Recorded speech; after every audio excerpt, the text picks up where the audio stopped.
So hello 12 के students, कैसे हो यार? कैसी चल रही है आपकी तैयारी बायोलॉजी की? तो दोस्तों, एक अजीब सी खुशी होती है ना जान के कि यार ये बायोलॉजी मेरा आखिरी पेपर है। तो ऐसे कितने लोग हैं जिनका ये बायोलॉजी सब्जेक्ट आखिरी पेपर होगा आपके 12th बोर्ड एग्जामिनेशन का? क्योंकि ऐसे बहुत सारे ऐसे लोग होंगे जो सिर्फ पीसीएम भी लेके पढ़ते हैं, तो उनका तो ऑब्वियसली ये आखिरी पेपर होगा। लेकिन कुछ ऐसे भी लोग होते हैं जिन्होंने वोकेशनल कोर्स लिया होता है, लाइक कंप्यूटर साइंस हो गया, या फिर इसके अलावा और भी इलेक्ट्रिकल मेंटेनेंस, मैकेनिकल मेंटेनेंस, ऐसे बहुत सारे अलग अलग सब्जेक्ट्स होते हैं जो 200 मार्क्स वाले होते हैं। तो आपके कौन से सब्जेक्ट्स हैं और क्या हमसे आपसे आपको कुछ ऐसी चीज चाहिए जो आप डिमांड करना चाहते हो, तो जरूर से कमेंट कर सकते हो कि यार बायो के अलावा, बायोलॉजी के अलावा जब आप बाकी के जो सब्जेक्ट्स बच जाएंगे, ठीक है, वोकेशनल वाले, उसमें भी हम आपको कुछ योगदान दे सकें। तो जरूर से कमेंट करना। फिलहाल जरूर बताना कि कैसे चल रही है बायो की तैयारी, ठीक है। तो ऑलरेडी बहुत सारे वीडियोस हमने डाले हैं, लाइक स्ट्रैटेजी वीडियो हमने अपलोड किया कि किस प्रकार से ये जो बायो का 3-4 दिन छुट्टी था, इसमें आप कैसे टाइम यूटिलाइज कर सकते हो, कैसे आप पढ़ सकते हो, क्या पेपर पैटर्न होता है, हर चीज समझाया था उस स्ट्रैटेजी वीडियो में। अभिषेक सर ने बहुत मेहनत किया उस वीडियो में। इसके अलावा मोस्ट इंपॉर्टेंट क्वेश्चन लिस्ट हमने शेयर किया था, जो कि बहुत ज्यादा इंपॉर्टेंट है। प्रीवियस ईयर्स, जैसे हमने आपको बताया, प्रीवियस ईयर्स भी हमने लगभग वैसे ही क्वेश्चंस अपलोड किए थे, और उनमें से काफी सारे क्वेश्चंस एग्जाम में देखे गए थे। खासकर जो 3 मार्क्स और 4 मार्क्स जो ब्रीफ वाले क्वेश्चंस होते हैं, उसमें काफी क्वेश्चंस बने थे। तो जरूर से मोस्ट इंपॉर्टेंट क्वेश्चन लिस्ट जो हमने शेयर किया हुआ है, वीडियो शेयर किया हुआ है, जरूर से जाओ हमारे इसी चैनल के वीडियो सेक्शन में चेकआउट करो। फिर इसके अलावा एक वीडियो ऐसा था जिसमें सारे ऑब्जेक्टिव्स को एक ही वीडियो में सर ने कवर कराया है, तो जाके चेकआउट कर लेना। बहुत सारे प्रीवियस ईयर्स के बहुत सारे आईएमपी क्वेश्चंस अपलोडेड है। आज का क्या वीडियो है, अगेन यहां पे आ गए हो तो जरूर से कुछ तो लेके ही जाओगे। तो ऑब्वियसली आज का वीडियो है जो बच्चों का डिमांड था कि सर एक ऐसा वीडियो चाहिए जिसमें हम सारे 1 मार्क्स के क्वेश्चंस पूरी तरीके से कवर कर ले। तो हमने क्या किया है, बहुत सारे क्वेश्चन पेपर्स और बहुत सारे आईएमपी क्वेश्चंस को एक साथ मर्ज करके उन क्वेश्चंस को लिखा है और उसके सॉल्यूशंस को भी साथ में लिखा है, ताकि 1 मार्क्स वाले जो क्वेश्चंस होते हैं आपको बहुत ही अच्छी तरीके से आइडिया देके जाए, ठीक है। तो उम्मीद करता हूं ये वीडियो आपको हेल्पफुल रहा रहेगा। तो यहां पे आप देख सकते हो लिखा हुआ है सुपर 36, यानी कि आपको 36 1 मार्क्स के क्वेश्चन ऐसे मिलने वाले हैं जो कि बहुत ज्यादा इंपॉर्टेंट है और उसका कहीं ना कहीं बहुत ज्यादा डिमांड भी है, ठीक है। तो चलो शुरुआत हम लोग करेंगे आज के इस वीडियो के लिए, ठीक है। चलिए, तो सबसे पहले हम बात कर लेते हैं 1 मार्क्स से कैटेगरी का क्वेश्चन। और एक और चीज मैं बताना चाहता हूं कि अगर आप मुझसे जुड़ना चाहते हो, यहां पे टेलीग्राम पे जरूर से जुड़ जाना, क्योंकि वहां पे हम बहुत सारे वीडियोस के लिंक शेयर करते हैं, बहुत सारी इंपॉर्टेंट चीजें प्रोवाइड करते हैं वहां पे। तो जरूर से चले जाना। और साथ ही में अगर आप मुझसे फ्यूचर में भी कनेक्टेड रहना चाहते हो, बातें करना चाहते हो, मुझसे कुछ चीजें शेयर करना चाहते हो, मेरे से जुड़ना चाहते हो, तो ये मेरा पर्सनल इंस्टाग्राम आईडी है, फॉलो करके जरूर से रख लेना, क्योंकि ये साथ में नहीं चाहता कि आप छोड़ के जाओ मुझे, ठीक है बच्चा। चलिए शुरुआत हम लोग करेंगे। तो सबसे पहले क्वेश्चन जो कि आप स्क्रीन के ऊपर देख पा रहे हो, थोड़ा फास्ट में जाऊंगा, ठीक है बच्चे, फास्ट बताऊंगा आपको, बस चीजों को मेमोराइज करना है। कुछ चीजें जितना समझा सकूं उतना समझा पाऊंगा, ठीक है। तो जैसा कि आप जानते हैं, मैं अगर मेरी बात करूं तो मैं 11th तक बायोलॉजी में खुद पढ़ाता हूं। 12वीं का बायोलॉजी मैंने अभिषेक सर को दे रखा था, क्योंकि उनको मेरे से ज्यादा एक्सपीरियंस है बायो पढ़ाने का, ठीक है। तो इसलिए मैंने उनको बायोलॉजी दे रखा है। लेकिन biology was the first subject, जब मैं ऑफलाइन क्लासेस में जब मैं टीचिंग करता था तो मैं 11th तक का बायोलॉजी खुद पढ़ाता था, ठीक है। तो थोड़ा बहुत जो भी कॉन्सेप्ट्स मैं पढ़ा पाऊंगा, समझा पाऊंगा, वो आपको समझाऊंगा, बाकी चीजें आपको मेमोराइज करनी पड़ेगी, ठीक है। चलिए, तो ये आपको बहुत हेल्प करेगा। तो पहला question, what are the vestigial organ. Vestigial organ क्या होता है? जैसे कि आपको पता होगा, वेस्टिजियल ऑर्गन कुछ ऐसे ऑर्गन्स होते हैं हमारे शरीर में जो बहुत ज्यादा यूज नहीं होते। जैसे एग्जांपल के तौर पे अगर बात करूं, जैसे हमारा अपेंडिक्स करके एक ऑर्गन है, ठीक है।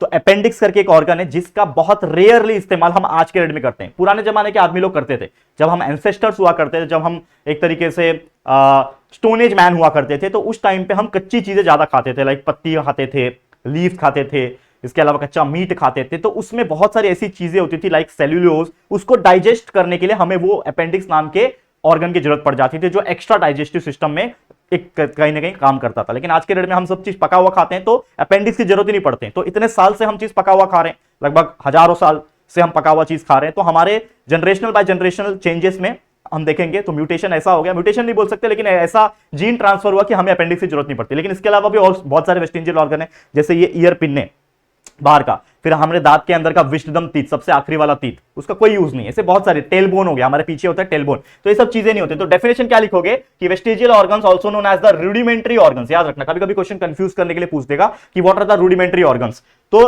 वेस्टिजियल ऑर्गन्स को ही रूडिमेंटरी ऑर्गन्स कहा जाता है, जो कि इम्परफेक्टली डेवलप्ड होते हैं और नॉन फंक्शनल ऑर्गन्स होते हैं। मतलब डेवलपमेंट पूरा 100% नहीं होता और नॉन फंक्शनल होते हैं। जैसे टेलबोन, तो टेलबोन पहले हमारा पूंछ हुआ करती थी ना आदमियों की, मतलब जानवरों की, जैसे हम लोग जानवर ही थे एक तरीके से, बंदर जैसे थे, लेकिन धीरे धीरे वो पूंछ गायब हो गई और टेल बोन जो है वो रह गया। तो नॉन फंक्शनल है, अंडर डेवलप है, एंड हमेशा यूज कब होता है? जब एंशिएंट टाइम पे थे तब ज्यादा यूज होता है। खासकर मैं बात करूं अपेंडिक्स की, एग्जांपल यहां पे लिख सकते हो, एग्जांपल के तौर पे अपेंडिक्स, ठीक है, जिसका इस्तेमाल हम सेल्यूलोज को डाइजेस्ट करने के लिए, फूड डाइजेस्ट करने के लिए यूज करते थे। तो इस प्रकार से आप कंसेप्ट भी याद रख सकते हो।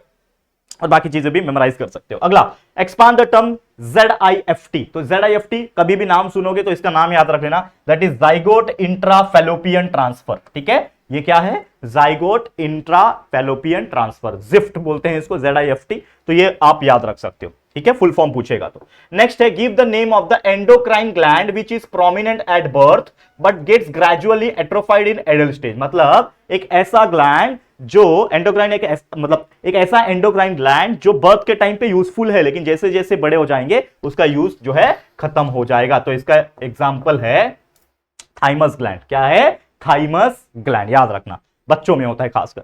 तो give the full form of IAA, ये तो आप जानते होंगे, that is indole 3 acetic acid, बहुत फेमस नाम है ये। ठीक है, तो इंडोल 3 एसिटिक एसिड, IAA का अगर फुल फॉर्म आपको पूछता है तो ये क्या है, इंडोल 3 एसिडिक एसिड, याद रहेगा। Next, give the name of microbial source of antibiotic Chloromycetin. ठीक है, इसका नेम बताना है जो माइक्रोबियल सोर्स हो सकता है किसका, एंटीबायोटिक क्लोरोमाइसिटिन का। तो इसका नाम है स्ट्रेप्टोमाइसिस वेनेजुएले। क्या है, स्ट्रेप्टोमाइसिस वेनेजुएले, याद रखना, ये नाम याद रखना। ये एक ऐसा चीज है जो कि एक माइक्रोबियल सोर्स है, मतलब क्या, एक तरीके से एक तरीके का फंगस है जो कहीं ना कहीं क्लोरोमाइसिटिन जो एंटीबायोटिक है उसको बनाने में यूजफुल होता है। Next, which cells of isolate of Langerhans produce a hormone insulin. तो जो आइसोलेट ऑफ लैंगरहैंस होता है आपको पता है इंसुलिन प्रोड्यूस करता है, लेकिन उसमें कौन सा सेल्स करता है, तो ये आपको पढ़ा होगा आपने, दैट इज बीटा सेल्स। तो beta cells is responsible in the isolate of Langerhans to produce the insulin.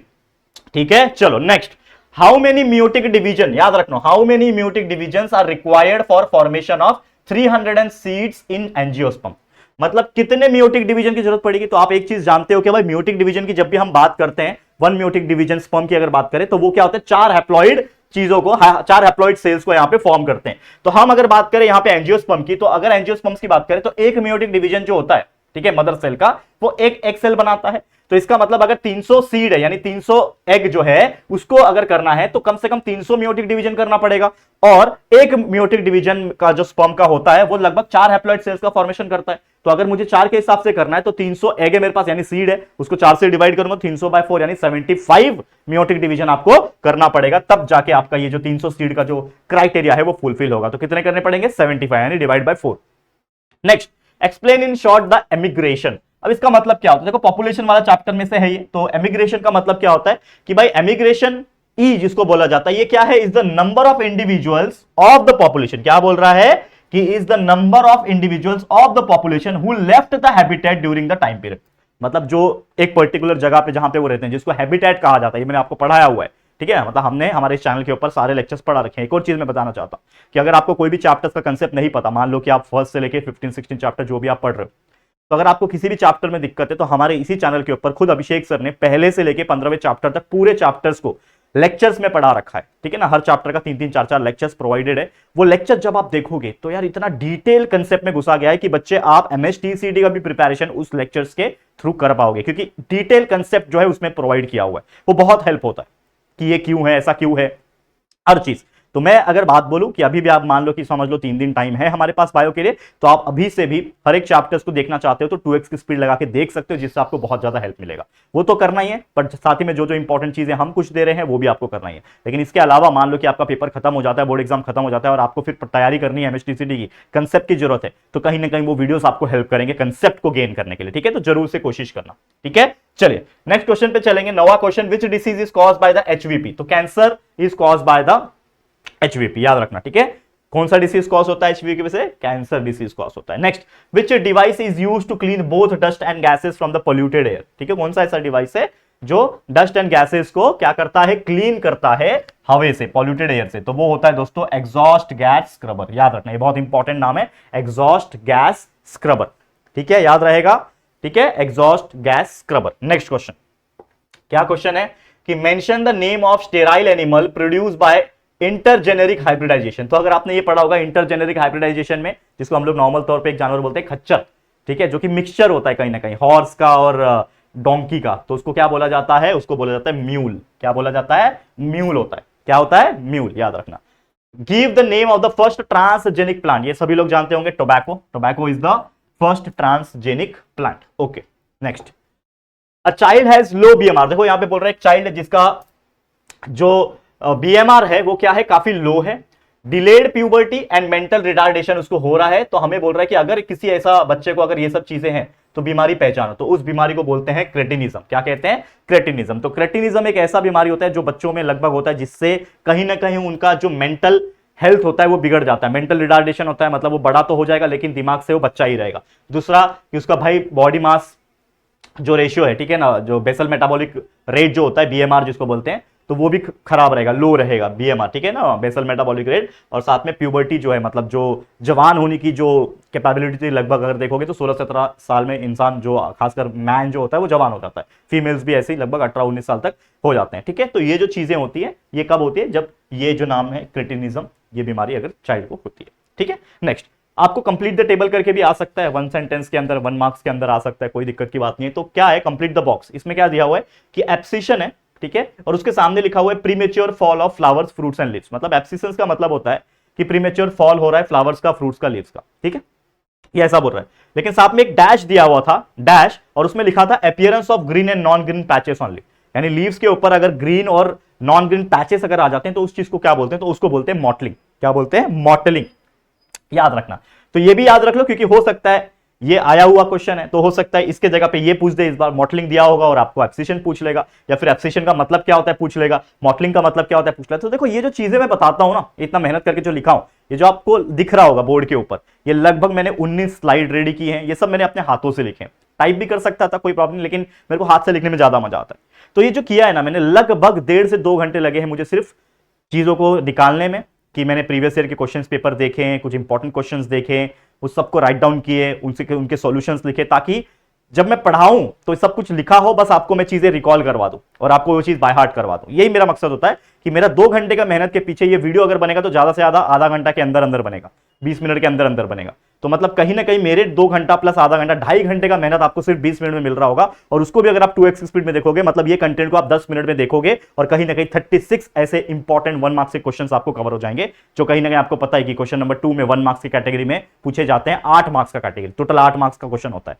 तो MCQs 10 marks, 1 marks 8 marks, 18 marks तो आपके यही हो जाते हैं, और 2 मार्क्स के क्वेश्चंस भी काफी इजी होते हैं। मैं पूरी कोशिश करूंगा कि इस वीडियो के बाद मैं कोशिश करूंगा कि 2 मार्क्स वाला एमपी क्वेश्चंस भी मैं करवा दूं, कुछ प्रीवियस ईयर के क्वेश्चंस करवा दूं, होपफुली रिपीट हो जाए, या फिर उसके बेस पे जो कॉन्सेप्ट पूछे जाते हैं वो पूछे, तो कहीं ना कहीं आपके बहुत अच्छे मार्क्स सिक्योर हो जाएंगे। और बायोलॉजी एक ऐसा सब्जेक्ट है जिसमें आपको कंसेप्ट बहुत इंपॉर्टेंट है और याद करना पड़ता है, रट्टा मारना पड़ता है, ये सच बात है भाई। तो याद करना शुरू करो, नोट्स होगा आपके पास, हमारे वीडियोस देख के, लेक्चर्स देख के कंसेप्ट क्लियर कर सकते हो, और याद करो फटाफट से जो भी जहां से आप कर सकते हो, ठीक है, समझ में आ गया। चलिए आगे बढ़ जाते हैं।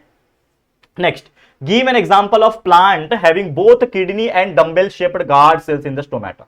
ठीक है, तो एक ऐसा प्लांट का एग्जांपल देना है जिसमें जो किडनी और डंबेल शेप जो गार्ड होते हैं ना स्टोमेटा के अंदर, जैसे किडनी शेप का तो आपको पता ही होगा, इस प्रकार से शेप होता है, ठीक है ना, इस प्रकार से आपका शेप होता है स्टोमेटा का, ठीक है ना, ये आपका किडनी शेप हो जाता है, ठीक है ना। तो वैसे किडनी शेप हो गया, डंबेल शेप हो गया, जो गार्ड सेल्स होता है स्टोमेटा में, तो उसका कौन से प्लांट का एग्जांपल है? तो वो एग्जांपल है साइपरस, ठीक है, काइपरस भी कुछ लोग बोलते हैं, प्रोनाउंसिएशन डजंट मैटर, लेकिन स्पेलिंग याद रख लेना, CYPERUS। तो काइपरस बोल लो, साइपरस बोल लो, लेकिन ये प्लांट का नाम याद रख लेना कि ये एक ऐसा प्लांट है जिसके स्टोमेटा में दोनों ही शेप प्रेजेंट होते हैं। कौन सा? Kidney and dumbbell shape guard cells present होते हैं, ठीक है। Next, name the part of the gynoecium that determines that compatible nature of pollen grain. तो आपको पता ही होगा, ठीक है, कि भाई गाइनोशियम की जब भी हम बात करते हैं तो ये क्या है? Female reproductive part of the flower, ठीक है। अब उसमें एक पार्ट होता है जिसको बोला जाता है पिस्टल, ठीक है। अब पिस्टल में अगर आप देखोगे तो जो स्टिग्मा होता है, अब पिस्टल के अंदर 3 चीज आती है, जैसे आपको बताया होगा। तो पिस्टल एक फीमेल रिप्रोडक्टिव पार्ट है फ्लावर का, लेकिन इसमें क्या क्या होता है पिस्टल के अंदर? ओवरी, स्टाइल और स्टिग्मा। ओवरी नीचे, स्टाइल और स्टिग्मा, ये पूरा जो चीज है इसको कहीं ना कहीं हम लोग क्या बोलते हैं? पिस्टल बोलते हैं। तो पिस्टल के अंदर जो स्टिग्मा वाला जो पार्ट है ना, ये आपका ऐसा पार्ट है जो डिटरमाइन करता है कंपैटिबिलिटी ऑफ पोलन ग्रेन्स, ठीक है। यही तो डिटरमाइन करेगा ना, स्टिग्मा के ऊपर ही पोलन ग्रेन आके चिपकता है ना, तो वो डिसाइड करता है कि वो पोलन ग्रेन का कंपैटिबिलिटी कैसा रहेगा। क्लियर? समझ में आ गया? Very very good. चलो आगे बढ़ जाते हैं, फास्ट चलेंगे। चलो next question, which is the primary precursors of the IAA, यानी इंडोल 3 एसिडिक एसिड जो होती है प्लांट में, उसका प्राइमरी प्रीकर्सर्स क्या है? तो वो है दोस्तों ट्रिप्टोफैन। क्या है? ट्रिप्टोफैन, नाम याद रख लेना, IAA, इंडोल 3 एसिडिक एसिड का अगर आपको प्राइमरी प्रीकर्सर पूछ रहा है प्लांट के अंदर तो वो होता है ट्रिप्टोफैन, याद रख लेना, ठीक है। Next question, name the cell which is responsible for nitrogen fixation in cyanobacteria. तो साइनो जो बैक्टीरिया होता है ऑब्वियसली नाइट्रोजन फिक्सेशन उसमें होता है, तो कौन सा ऐसा सेल है जो रिस्पॉन्सिबल है? तो उसमें होता है दोस्तों हेटेरोसिस्ट नाम का सेल, याद रखना। क्या नाम है? हेटेरोसिस्ट। तो हेटेरोसिस्ट इज रिस्पॉन्सिबल, याद रहेगा, heterocyst is responsible which for nitrogen fixation in cyanobacteria. और साथ ही में इसका कैपेबिलिटी क्या होता है कि they are capable of differentiating unique cells that fix nitrogen. तो ये कुछ चीजें हैं एडिशनल तौर पे, इसको भी आप याद रख सकते हो। नेक्स्ट क्वेश्चन पे चलेंगे। आ जाता है 19वां क्वेश्चन। आप देख सकते हो टोटल 36 क्वेश्चन हमें देखने थे, तो 19 क्वेश्चन तक हम पहुंच चुके, यानी कहीं ना कहीं 15 मिनट के अंदर ही अंदर हमने लगभग 50% क्वेश्चन कवर कर लिए। ठीक है, चलो next question. How many biodiversity hotspot have been identify around the world? पूरे वर्ल्ड में अब तक कितने बायोडाइवर्सिटी हॉटस्पॉट है? तो वो है लगभग 34 बायोडाइवर्सिटी हॉटस्पॉट है, इसको नाम याद रख लेना। ठीक है बच्चा, क्लियर है? ओके, आगे बढ़ जाते हैं। Name the plants disease cause by agrobacterium tumefaciens. तो कौन सा ऐसा प्लांट डिसीज है जो एग्रोबैक्टीरियम ट्यूमेफेशियन से होता है? तो उसका नाम है दोस्तों क्राउन गॉल डिसीज। क्या है? Crown gall disease. अगर ये कहीं पे आपको दिखा कि एग्रोबैक्टीरियम ट्यूमेफेशियन दिखा, ये जो आपको वर्ड दिख गए और ऐसा प्लांट डिसीज की बात हो गई, तो हमेशा याद रखना क्राउन गैल डिसीज होता है। और इसका उल्टा भी पूछ सकता है कि क्राउन गैल डिसीज दिया और आपको पूछा जाएगा कि वो किससे होता है, तो आप लिख सकते हो एग्रोबैक्टीरियम ट्यूमेफेशियन से होता है। Next question. Identify the trophoblast cells which are in contact with the embryonal knob during the blastulation। तो blastulation के दौरान एम्ब्रियोनल नॉब जो होता है, ठीक है, तो वो उसमें जो ट्रोफोब्लास्ट सेल्स है वो क्या होता है? तो उसमें होता है सेल्स ऑफ रॉबर, याद रहेगा, cells of robber. Next, what do you mean by pioneer species? Pioneer species का मतलब क्या होता है कि एक ऐसा फर्स्ट स्पीसीज होता है जो लगभग, अगर मैं बात करूं, that develop a bare area in ecological succession, इसको पायोनियर स्पीसीज कहते हैं। ठीक है, ये कुछ चीजें हैं, डेफिनेशन पॉइंट ऑफ व्यू पूछता है, याद रख लेना। नेक्स्ट क्वेश्चन पे चलेंगे कि where were the bones of the jaws and the teeth of the Ramapithecus found. तो रामापिथेकस का जो बोन था, किसका? जबड़े का, जॉ का और टीथ का, वो कहां पाया गया था? तो ये पाया गया था नॉर्थ में। कहां? Shivalik hills of northern India. Shivalik hills जो है वहां पे पहली बार पाया गया था। Next question. In electrocardiogram QRS complex stands for dash. Electrocardiogram में क्यूआरएस का मतलब क्या होता है, क्या स्टैंड करता है? तो क्यूआरएस कॉम्प्लेक्स जो होता है ये रिप्रेजेंट करता है depolarisation of ventricles, that is main ventricular contraction को क्या करता है? रिप्रेजेंट करता है। याद रख लेना क्यूआरएस, उसका डायग्राम भी होता है, अगर हम बात करें इस प्रकार से समथिंग होता है। ठीक है, ऐसा ग्राफ होता है, तो वो एक बार चेकआउट कर लेना आप लोग, ठीक है ना। Next question. If Lakshman has a low secretion of ADH which results in dash type of disease. अगर किसी के पास, मतलब कोई भी लड़के का नाम हो सकता है, यहां पे लक्ष्मण का नाम है क्योंकि ये रिपीटेड क्वेश्चन है। तो एडीएच अगर उसके पास कम है, लो सिक्रीशन हो रहा है एडीएच हार्मोन का, ठीक है ना, तो यहां पे उसको कौन सी टाइप की डायबिटीज हो सकती है? तो अगर किसी का एडीएच लो होता है तो वो जो डायबिटीज होती है वो कौन सी होती है दोस्तों? इंसिपिडस होती है। क्या होती है? इंसिपिडस टाइप ऑफ डायबिटीज होती है। कौन सी होती है? इंसिपिडस। याद रहेगा ये नाम। तो अगर किसी को भी लो एडीएच है तो इंसिपिडस रहेगा। करेक्ट है? क्लियर है? Okay. Name the region of retina where rods and cones are absent. मतलब रेटिना जो होता है, हमारी आंखों का जो पार्ट होता है रेटिना, उसमें कौन सा ऐसा रीजन है जो कि जिसमें रॉड्स एंड कोन्स एब्सेंट होते हैं? तो भाई रॉड्स एंड कोन्स एब्सेंट तो कहीं ना कहीं वो क्या बन जाता है? ब्लाइंड स्पॉट, जिसको हम ऑप्टिकल डिस्क भी कहते हैं। तो ब्लाइंड स्पॉट याद रख लेना। ठीक है, ऐसा आई का पार्ट होता है जहां पे वो ब्लाइंड होती है, तो ब्लाइंड स्पॉट होता है। ठीक है, क्लियर रहेगा? बहुत इजी, बहुत ज्यादा इजी है। चलो आगे बढ़ जाते हैं, नेक्स्ट क्वेश्चन पे चलेंगे। क्या क्वेश्चन है कि among the biotic components the micro consumers are called dash. तो बायोटिक कंपोनेंट्स की जब हम बात करते हैं तो जो माइक्रो कंज्यूमर्स होते हैं वो क्या होते हैं? डीकंपोजर्स होते हैं, जो generally dead decade organic matter के ऊपर बैठते हैं और उसको खा के खत्म करते हैं। तो क्या कर रहे हैं? इन शॉर्ट वो डिकंपोज कर रहे हैं, इसी को कहा जाता है माइक्रो कंज्यूमर्स। नेक्स्ट है identify A in the chart. तो यहां पे एक चार्ट दिख रहा है आपको और इसमें ए लिखा हुआ है, उसके जगह पे क्या आएगा वो आपको पूछा हुआ है। तो अगर आप देखोगे तो यहां पे प्रोडक्ट जो है निकोटीन है, ठीक है, प्लांट जो है निकोटियाना टबैकम है, मतलब कहीं ना कहीं ये प्लांट से हमें निकोटीन मिल रही है। कौन सा प्लांट? निकोटीनिया टबैकम से। तो हमें पूछा है कौन सा ऐसा प्लांट है जिससे हमें विनक्रिस्टिन विनब्लास्टिन मिलता है? तो उसका नाम है दोस्तों कैथरंथस रोजियस। क्या है? कैथरंथस रोजियस, दैट इज साइंटिफिक नेम है यहाँ पे, तो आप नाम याद रख सकते हो। ठीक है, क्लियर है बच्चा? बहुत ईजी है। तो ये नाम याद रख लेना कि कैथरंथस रोजियस कहीं भी दिख रहा है तो वो कौन सा प्रोडक्ट देता है? विनक्रिस्टिन विनब्लास्टिन देता है। और अगर हम बात कर रहे हैं निकोटीनिया टोबैकम का, तो उससे क्या मिलता है? निकोटीन मिलता है। ये चीज ध्यान में रख लेना बस, बाकी और कुछ नहीं, क्योंकि कैसे भी करके उसमें क्वेश्चंस बन सकते हैं। Next question. The genotypic ratio is 1:2:4:1:2:1:2:1। Obviously genotypic ratio F2 generation का आपने पढ़ा, ये ठीक है ना। डायहाइब्रिड क्रॉस भी अगर आपने पढ़ा होगा तो आपको ये चीज ध्यान में होगा। ठीक है, तो उसका फिनोटिपिक रेशियो हमें पूछा है कि what will be the phenotypic ratio. तो आपको हमने पढ़ाया हुआ है, that is 9:3:3:1 is the phenotypic ratio. ठीक है, इजी है। चलो next question, define the term recessive. Recessive का मतलब क्या होता है? देखो दो चीज होती है, रिसेसिव होता है डोमिनेंट कैरेक्टर, रिसेसिव कैरेक्टर। तो रिसेसिव जो होता है, जो कहीं ना कहीं डोमिनेंट के जो ट्रेड्स होते हैं उससे कम डेवलप हो सकता है, या फिर उसका एक अपना एक ये पैटर्न होता है। तो अगर हम बात करें कि कोई ऐसा जीन जो कि हिडन रह जाता है या फिर अनएक्सप्रेस रह जाता है, उसको हम लोग रिसेसिव जीन बोलते हैं। और कैरेक्टर जो कि that the character control by it is called as the recessive character. जैसे हमने बताया था बहुत सारी ऐसी चीजें होती है, ठीक है ना, ग्रीन प्लांट है, येलो प्लांट है, इसका वटाने का पाइसम सटाइवम का देखा था हमने, ग्रीन पी प्लांट का। तो ये सब चीज का हमने आपको डिस्कस किया था। तो रिसेसिव कैरेक्टर क्या होता है? यहाँ पे अनएक्सप्रेस जीन उसमें प्रेजेंट होते हैं। नेक्स्ट क्वेश्चन पे चलेंगे, define the apiculture, name the products obtained from it. Apiculture simple नाम से पता चलना चाहिए, एपीकल्चर का मतलब क्या होता है, ठीक है। एपीकल्चर का मतलब होता है बी कीपिंग। जैसे कोई कुछ लोग जो ये होती है ना, क्या बोलते हैं उसको, मधुमक्खी बोलते हैं ना बी को।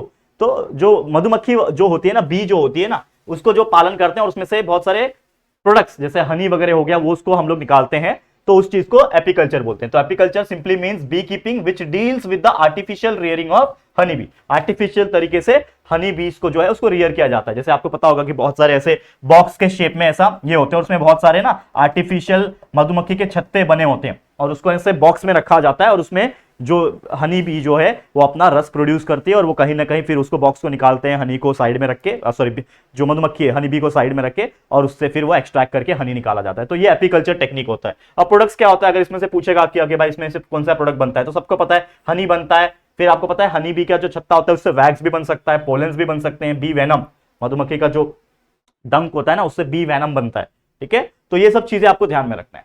अगले क्वेश्चन पे चलते हैं, जो कि आप देख पा रहे हो, ये क्वेश्चन 2 मार्क्स से कैटेगरी में भी पूछे जा सकते हैं, क्योंकि इसमें 2 क्वेश्चन है कि भाई एपीकल्चर क्या होता है, बी प्रोडक्ट बताओ। इसमें भी आप देखोगे तो बायो फर्टिलाइजर्स क्या होता है, और बायोफंगल्स फंगल बायो फर्टिलाइजर्स का नाम बताओ। तो यहां पे पूछा है बायो फर्टिलाइजर मतलब क्या। तो बायो फर्टिलाइजर्स क्या होते हैं? मोस्टली नाइट्रोजन फिक्सिंग माइक्रोब्स होते हैं, जो सॉइल के अंदर मिक्स होकर क्या करते हैं, न्यूट्रिएंट्स एक तरीके से बैलेंस करते हैं। तो इसको बोलते हैं बायो फर्टिलाइजर्स।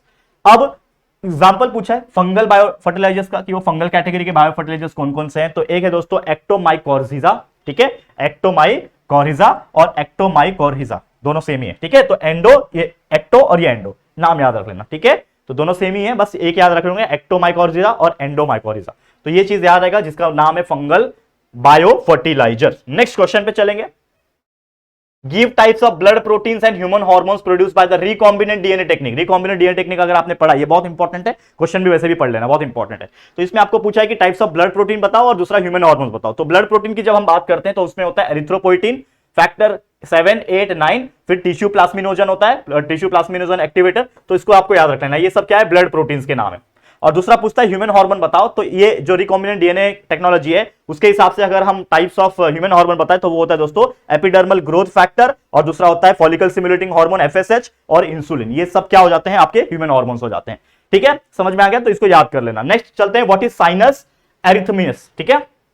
तो साइनस एरिथमिस क्या होता है? तो इंस्पिरेशन जब हम करते हैं, यानी कि जब हम इनहेलेशन कर रहे होते हैं, जब ऑक्सीजन हवा जो है ऑक्सीजन के साथ ऑब्वियसली हमारे अंदर जब जा रहा होता है, तो हार्ट रेट जो होता है वो ऑब्वियसली इंक्रीज होता है। और जब हम एक्सपीरेशन कर रहे होते हैं, जब हमारे बॉडी से एयर के साथ कार्बन डाइऑक्साइड जो है वो बाहर निकल रहा होता है, एक्सपीरेशन जब कर रहे होते हैं, तो हमारा जो हार्ट रेट है वो क्या हो जाता है, फॉल हो जाता है, कहीं ना कहीं डिक्रीज हो जाता है। और यही फिनोमिनन को हम लोग बोलते हैं साइनस अराइथमिस, ठीक है, साइनस अराइथमिस। ये चीजें बहुत इंपॉर्टेंट है, इसको आप याद कर लेना। क्लियर? ओके है। तो चलो चलते हैं, एक आखिरी क्वेश्चन, 34 हो गया, 35, 36, 2 आखिरी क्वेश्चन है, फटाफट से कर लेते हैं और ये लेक्चर हमारा कंप्लीट हो जाएगा। क्या पूछा है कि by which process ammonia is converted into urea into liver. आपको पता ही है हमारे लिवर में जो अमोनिया होता है वो यूरिया में कन्वर्ट होता है, तो वो किस प्रोसेस से होता है? तो उस प्रोसेस का नाम है दोस्तों ऑर्निथिन साइकिल। क्या बोलते हैं इसको? Ornithine cycle. तो इन ऑर्निथिन साइकिल, ये जो पाथवे होता है, इसी में आपका जो अमोनिया है वो कन्वर्ट होता है यूरिया के अंदर।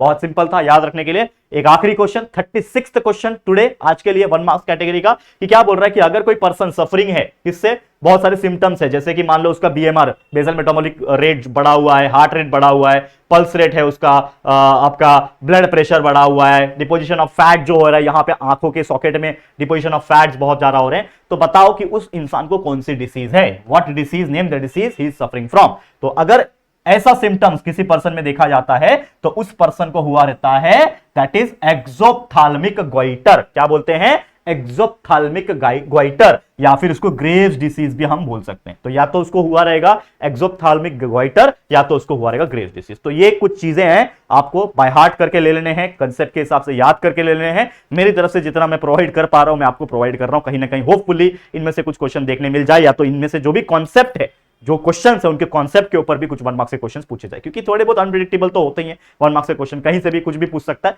लेकिन फिर भी जितना मैं हार्डवर्क कर सकता था आपके लिए उतना मैं आपके लिए कर रहा हूं, ताकि कुछ ना कुछ कंटेंट मैं आपको दे पाऊं। ठीक है, तो फिलहाल आज के लिए इसी के साथ इस वीडियो को एंड करता हूं, और उम्मीद करता हूं ये 1 मार्क्स का क्वेश्चन आपके लिए बहुत ज्यादा हेल्पफुल रहेगा। तो एक रिक्वेस्ट ये है कि प्लीज जितना हो सके अपने सभी दोस्तों को जरूर से शेयर कर देना। ठीक है, जितना हो सके शेयर करना, ताकि कुछ बच्चे जो एवरेज है, बिलो एवरेज है, वो ये 1 मार्क्स के क्वेश्चंस को देख सके और उनका फायदा हो सके। ठीक है, तो चलो ऑल द वेरी बेस्ट, पढ़ते रहो। हम भी कोशिश कर रहे हैं कि जितना हो सके आपको कंटेंट प्रोवाइड कर रहे हैं, और आपके लिए बहुत सारे वीडियोस भी हम लाइन में ला रहे हैं। पढ़ाई करते रहो। चैनल पे फर्स्ट टाइम आया तो चैनल को सब्सक्राइब करके रखो, क्योंकि बहुत सारी और चीज हम प्लानिंग कर रहे हैं रिगार्डिंग एमएसटी सीटी, रिगार्डिंग योर फ्यूचर ग्रेजुएशन, बहुत सारी चीज हम करेंगे। तो इसीलिए आप चैनल को सब्सक्राइब करके रख लो, और मेरे इंस्टाग्राम अकाउंट पे आप जुड़ के रखो, क्योंकि वहां पे हम बातें कर सकते हैं और आपसे डिस्कस कर सकते हैं आफ्टर द वैकेशन कि हम और भी क्या आपके लिए कर सकते हैं। तो ये मेरा इंस्टाग्राम आईडी है, फॉलो करके लेना। ठीक है, चलो आज के लिए इतना ही। वीडियो पसंद आए तो लाइक करना, शेयर करना अपने सभी 12वीं के फ्रेंड्स के साथ, और पहली बार चैनल पे आओ तो चैनल को सब्सक्राइब जरूर से करना। ठीक है दोस्तों, चलो फिर जल्दी मिलेंगे एक और नई वीडियो में। तब तक के लिए thank you and good bye.